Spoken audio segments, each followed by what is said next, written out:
Let me just ask you about the latest, which is that President Trump seems to be opening a window, a door to the diplomatic channels, and says that he has not made a final decision on whether to get involved in this war militarily, essentially buying about 2 weeks of time before we know exactly what the U.S. are going to do.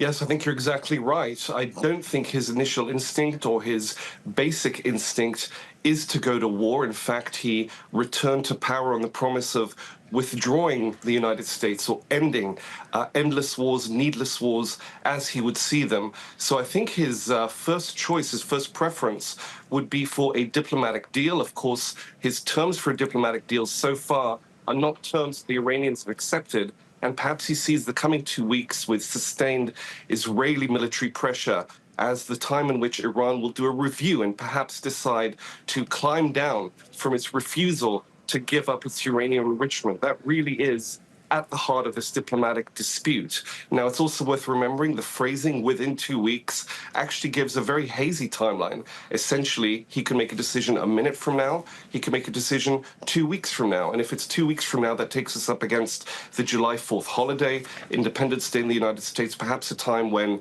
he would want to hold up a successful U.S. military offensive, military intervention in Iran as part of his administration's success. So it's very hard to know if there's also a tactical haze here, a sense that he might be wanting to, again, lower the guard of the Iranians for an eventual U.S. intervention militarily, if that happens.